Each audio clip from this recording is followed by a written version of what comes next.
Dans un monde qui est de plus en plus marchandisé, tout a un prix et tout ce qui, tout ce qui crée de la valeur qui n'a pas véritablement un prix, encore heureusement, n'est pas apprécié à sa juste valeur et par conséquent c'est considéré comme étant inutile, qu'il faut s'en débarrasser, etc. Le tournant, là, qui est le plus dangereux, c'est celui des années 70, quand on a essayé de, et on y est arrivé d'ailleurs malheureusement, à concevoir le fonctionnement des États dans une logique d'entreprise. On a commencé à calquer le fonctionnement d'un État sur celui d'une entreprise, en mettant entre parenthèses le fait qu'il y avait des tâches probablement qui étaient remplies par des États que les entreprises ne pouvaient pas remplir.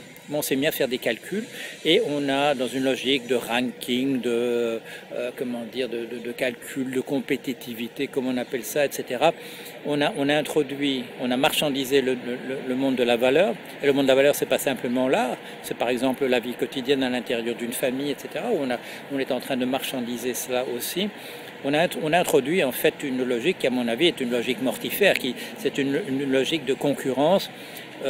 Et c'est Saint-Just qui avait fait la remarque, il n'était pas dans notre contexte à nous, mais il avait fait la remarque sur cette émergence qui allait devenir le libéralisme, c'est qu'on essaye de nous imposer des rapports entre êtres humains qui sont ceux qui apparaissent dans la nature uniquement comme les rapports de concurrence entre des espèces différentes. Il dit voilà, on essaye de dresser les hommes les uns contre les autres, en mettant entre parenthèses que leur réaction spontanée, c'est la solidarité, c'est l'entraide. On essaie de les endoctriner dans une logique où ils se conduiront entre eux comme le rapport entre les buffles et les lions, c'est-à-dire un rapport naturel. Et c'est pas par hasard, je crois, que le milieu des affaires est tellement fasciné par le darwinisme, parce que c'est une tentative, je dirais presque délibérée, de réintroduire une logique de l'homme-loup pour l'homme, de guerre de chacun contre tous, délibérément comme étant une utopie, je dirais, d'extrême droite, pour remplacer ces solidarités naturelles qui existent dans les sociétés humaines.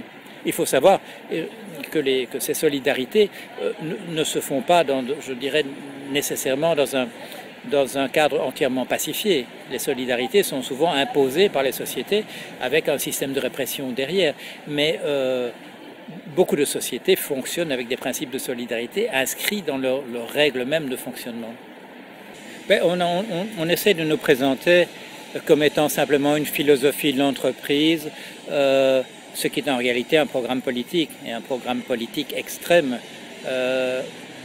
Bien entendu, les gens qui tiennent le discours ultralibéral ont une tendance à présenter leurs conclusions et leurs prescriptions comme étant dans la nature de l'homme.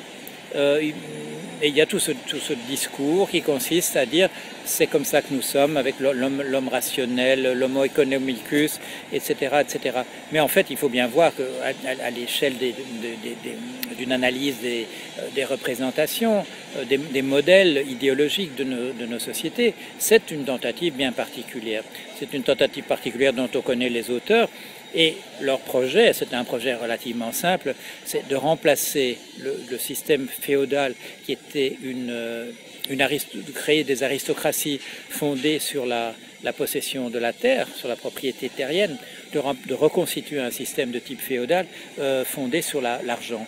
Reconstituer un système purement et simplement hiérarchique à partir de la capacité à créer de l'argent qui est considérée comme une équivalence du talent. Quelle est la justification quand on demande à un dirigeant de banque pourquoi il reçoit 22 millions? Il dit parce que ça reflète mon talent. Voilà, ça c'est la représentation. Donc ça renvoie de données de type naturel.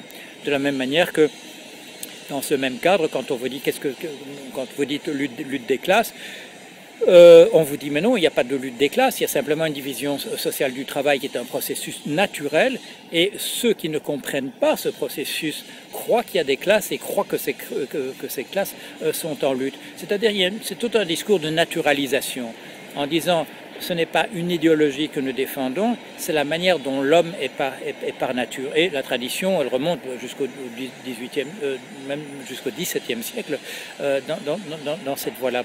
Ce qu'il faut faire, c'est dénoncer cela, dire non, ça n'a rien à voir avec une représentation de type biologique ou de type sociologique de nos sociétés. C'est un projet de société bien particulier et c'est un projet de société à l'intérieur des idées telles que nous avons développées, qui est un projet d'extrême droite. C'est carrément ça. Quand on nous dit oui, la Commission européenne à Bruxelles, quand on nous dit la Banque centrale européenne, quand on dit le Fonds monétaire international, il faut bien dire ce sont les représentants d'une idéologie bien particulière, une idéologie d'extrême droite qui a qui a un projet de société. Et c'est un projet de société qui est facile à définir, c'est la reconstitution d'un système féodal avec une aristocratie de l'argent.